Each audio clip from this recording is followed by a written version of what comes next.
গল্পের শেষ নেই।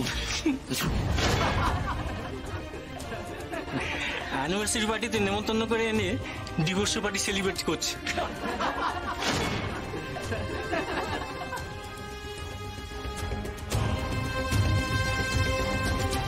আমাকে আটকাতেই হবে। মিত্তির বাড়ির সম্মান নিয়ে এভাবে হাটে বাজারে খেলবি ওই শয়তান রঘু ডাকাত, সেটা তো জোনাকি বিশ্বাস হতে দেবে না, কিছুতেই না। এসব ছেড়ে দে, এখন ছেড়ে দে। আমি তো বললাম যা হবে এখন হবে, সবার সামনে হবে। প্লিজ কেউ আমাকে আটকানোর চেষ্টা করো না।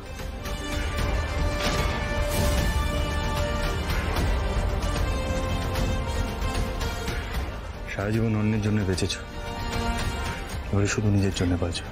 ধরো মা, তুমি বুঝতে পারছো তো যে এই পুরোটাই ওই রঘু ডাকাতের শয়তানি?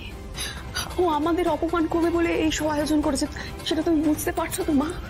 হ্যাঁ, ওর পাতা ফাঁদে পা দিলে কিন্তু আমাকে চলবে না।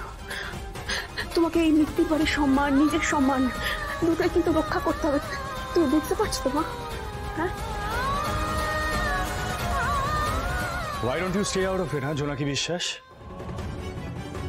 উল্টো পাল্টা অ্যাডভাইস দিও না আমার মাকে। মা, আমি কোনো বাজে উপদেশ দিচ্ছি না উকিল বাবু, আপনি পরিস্থিতিটা একটু বোঝার চেষ্টা করুন। আমি আমার মায়ের কথা ছাড়া আর কারো কথা ভাববো না জোনাকি।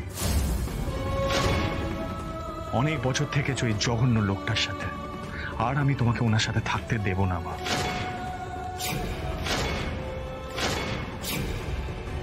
তাই বলছি এটা সাইন করো আর এই রিলেশনশিপটা থেকে বেরিয়ে এসো প্লিজ মা। মা ভাবাটা কিন্তু খুব সহজ মা, কিন্তু জুড়তে বছরের পর বছর সময় লাগে। আচ্ছা তুমি বলো, তোমাদের এত বছরের সম্পর্কটা কি এতটাই ঠুনকো যে সামান্য একটা সইয়ে সব ভেঙে চলে যাবে? আচ্ছা আচ্ছা ঠিক আছে, তুমি কি ভাবছো তুমি আমায় বলো। হ্যাঁ ভাইয়া। জোনাকিকে এখান থেকে নিয়ে যা, তোমার পেশেন্স লেভেল ক্রস করে যাচ্ছে, জাস্ট টেক ইট অ্যাওয়ে।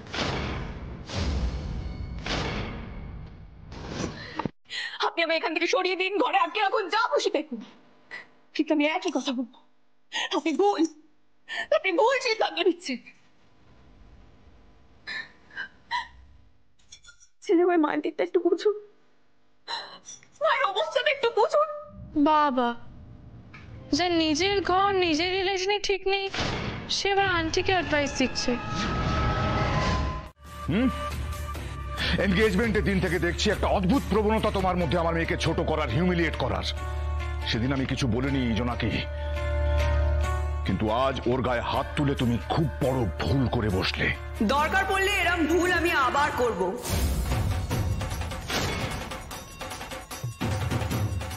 নিজের পরিবারের ভালোর জন্য এরকম কাজ করতে জোনাকি বিশ্বাস ভয় পায় না। আর শুনুন, আপনি বাইরের লোক, তাই আপনার কথা জোনাকি বিশ্বাস গায়েও মানবে না।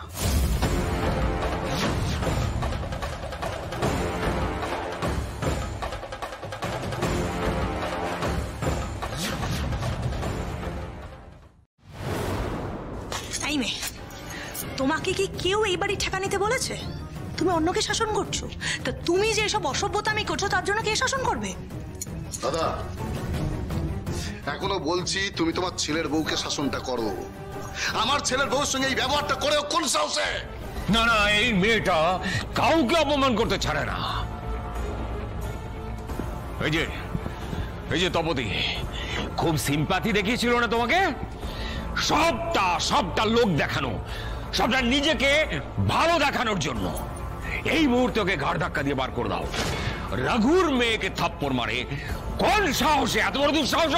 আর তুমি যে সবার সামনে আমাকে থাপ্পড়টা মারলে,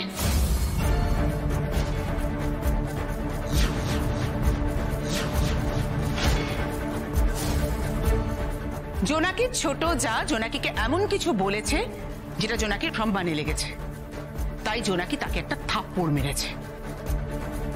আমার তো সেই উপায়টুকুও নেই। এই যে এতগুলো লোক আজকে দাঁড়িয়ে আছে, তাদের সবার সামনে অ্যানিভার্সারির আয়োজনে সামিল হয়ে সাইলেন্টলি তুমি যে আমার গালে একটা চড় মারলে, সেটা তো আমায় মুখ বুজে সহ্য করতে হচ্ছে তো জজ সাহেব?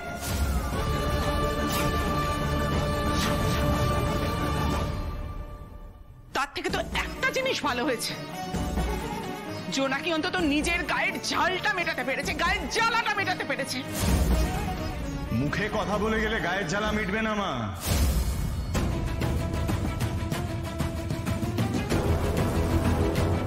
কাজে করে দেখাতে হবে। আর এই অপমানের সব থেকে ভালো জবাব তুমিই দিতে পারবে।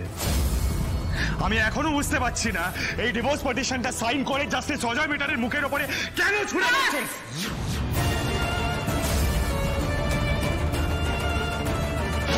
অনেক হয়ে গেছে ধ্রুব। আমি অন্তত আশা করেছিলাম তুমি তোমার মতামত কারুর ওপর জোর করে চাপিয়ে দেবে না।